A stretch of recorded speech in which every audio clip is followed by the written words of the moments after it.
Nama saya Isti Febriani dengan NIM 14401024038, Prodi D3 Keperawatan Politeknik Kaltara. Di video kali ini, saya bakal ngajak teman-teman buat bahas salah satu penyakit yang mungkin terdengar asing, tapi cukup berbahaya, yaitu meningitis. Biar lebih jelas, kita bahas bareng di video ini. Langsung saja kita mulai. Apa sih itu meningitis? Jadi, meningitis adalah peradangan pada selaput pelindung otak dan sumsum tulang belakang yang disebut meninges. Peradangan ini biasanya disebabkan oleh mikroorganisme seperti bakteri, virus, jamur, maupun parasit.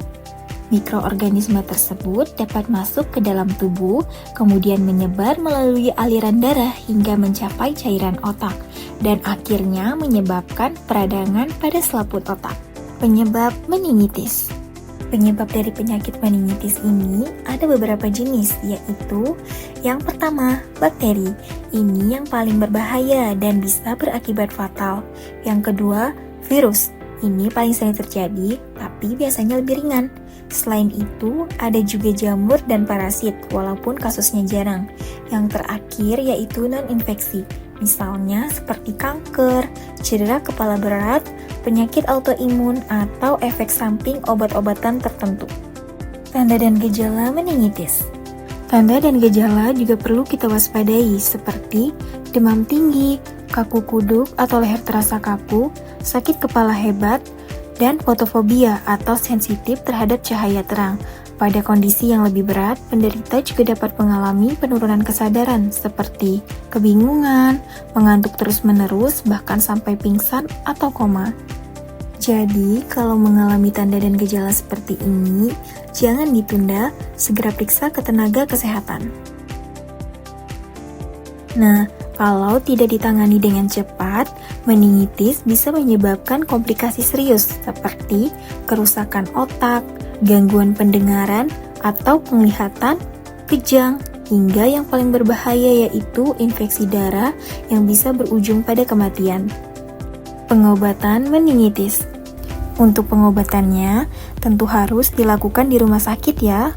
Biasanya, pasien akan diberikan antibiotik atau antivirus melalui infus, obat antikonvulsan untuk mencegah kejang, dan steroid untuk mengurangi pembengkakan pada otak.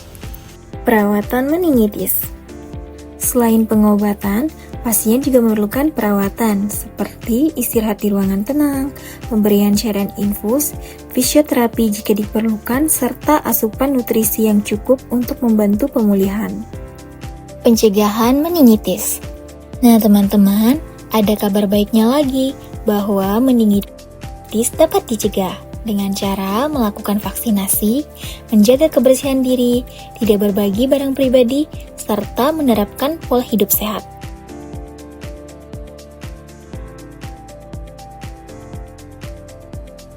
Kesimpulan. Sebagai kesimpulan, meningitis adalah kondisi darurat yang dapat menyerang siapa saja dan sangat berbahaya jika terlambat ditangani. Oleh karena itu, penting untuk mengenali gejalanya sejak dini, segera mencari pengobatan, dan melakukan pencegahan dengan vaksinasi serta pola hidup sehat. Baik, itu dia penjelasan tentang penyakit meningitis. Terima kasih sudah menonton sampai selesai, semoga bermanfaat.